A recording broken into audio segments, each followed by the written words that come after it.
안녕하세요. 파산관제인 홍현필 변호사입니다. 오늘은 이제 관제인의 업무 중 재산한가가 있습니다. 재산한가는 이제 여러 가지가 있는데 부동산도 있고 퇴직금도 있고 보험 해약환급금도 있고 뭐 미수금도 있고 여러 가지가 있습니다. 그래서 하나하나 가장 이제 덩치가 크고 가끔 있지만 부동산이 있습니다. 부동산은 어떻게 한가하는가? 채무자인생법은 파산재단에 속하는 부동산의 한가를 위한 방법으로 민사집행법에 따라 이른바 형식적 경매 절차를 신청하는 법을 규정하고 있습니다. 법 496조 제1항. 그 다음에 임의 매각하는 것도 규정하고 있습니다.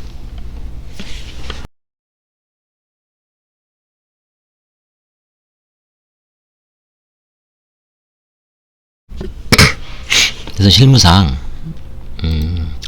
형식적 경매 신청 및 파산관제 임의 매각 이외에 임의 매각은 이제 알아서 매수자를 구하는 겁니다. 인터넷 공고 게시판, 대법원 파산회생 재산 매각 사이트에 이런 세 가지 방법이 주로 활용되고 있습니다.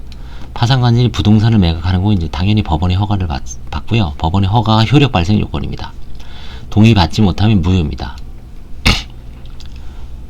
다만 파산재단에 속하는 재산액이 5억 원 미만이라고 인정될 때는 법원은 파산 선고와 동시에 저희 보통 대부분 간이 파산이죠. 감사위원 두지 않기 때문에 뭐 법원만 허가를 받으면 됩니다. 임의 매각은 매수자를 뭐 마음대로 정하는 겁니다.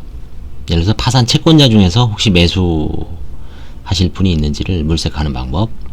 두 번째는 인근 지역에 있는 부동산 중개업자에게 뭐 정식으로 의뢰를 하는 거죠. 정보를 제공하는 거죠. 중개 의뢰를 하는 겁니다. 팔아달라. 복비도 주겠다. 규정된 수수료에 따라서. 저도 이걸 한번 팔아봤습니다. 아파트를. 정릉초등학교 앞에 있는 아파트를 한번 예전에 벌써 한 10년 넘었네요. 초창기 사건입니다. 2008년 9년. 그 다음에 채무자의 보증인 또는 담보권자가 교섭하는 방법. 근데 가장 많이 이용되는 게 채무자의 근친자, 가까운 사람, 뭐 친척, 친인척을 형제, 자매, 부모, 자녀들을 동원해서 그 지분을 뭐 아니면 그 쪼가리 땅을 많이 팔죠. 그래서 가장 문제되는 게 이제 가치평가입니다. 감정서가 있으면 가장 좋죠. 근데 감정서는 뭐 돈이 많이 들죠. 이거 몇백만 원 들죠. 그래서 저 예전에 그 성수동에 있는 빌딩하고 그 다음에 종로에 있는 그 단독주택 감정하는데 300인가? 300 정도 들은 것 같아 그때. 그래서 현실적으로 이런 비용이 들어가는 문제가 있기 때문에 각 땅별로 아니 부동산별로 아파트 같은 경우는 KBC 부동산 시세가 가장 정평은 나 있죠.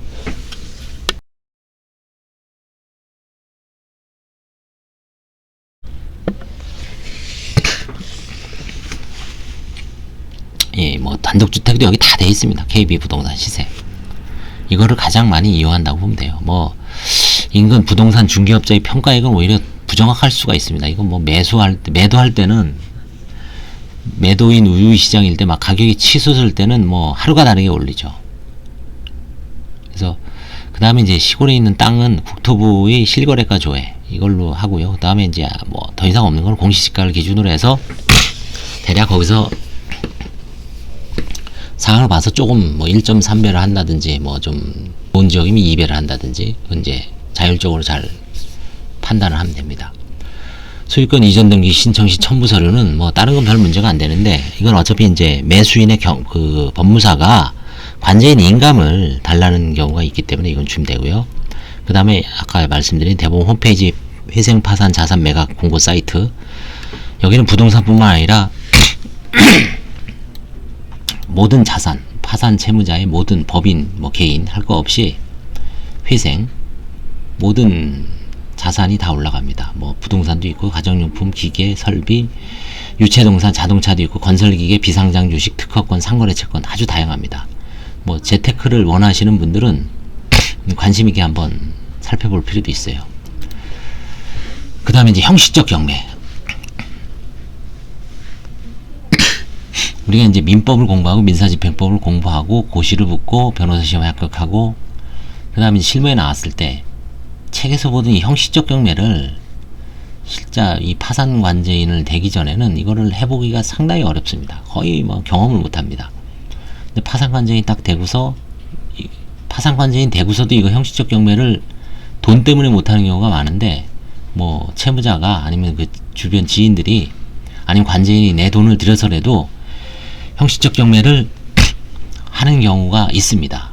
뭐 드물지만 그래도 몇 년에 한 번씩은 하는 것 같아요. 저도 예전에 제주도 거를 하나 해서, 근데 제주도가 이제 중국 사람들이 많이 와서 땅값이 많이 올라서 성공한 적이 있는데, 이 형식적 경매는 기본적으로는 임의 경매하고 똑같습니다. 이미 담보권 실행을 위한 경매에 따라 실시하고요. 이 파산에서는 이거는 이제 뭐 그 강제 집행 권한이 없잖아요. 집행 권한은 뭐냐면 그 파산 선고 결정 자체가 집행 권한입니다. 그 다음에 파산 선고 결정문을 첨부하면 족하고, 첨부 서류는 실무상 파산 관제인 선임증, 회생법원의 경매 신청 허가서 등본, 해당 부동산의 등기부등본, 개별 공시지가 확인원, 채무자의 주민등록 초본이 있습니다. 이 정도를 띄어서 제출하면 되고요. 그래서 이제 부동산의 어떤 환가는 대부분 이제 뭐 화해 방법을 하는 경우도 있죠. 지분을 포기하고 환가를 포기하고 그냥 간이하게 그 금액을 얼마를 채무자가 내겠다. 임의 환가라 그러죠. 그런 5가지 그런 극단적인 방법도 있습니다. 그래서 다양한 방법이 있으니까, 그 다음에 이것저것 다 안 돼서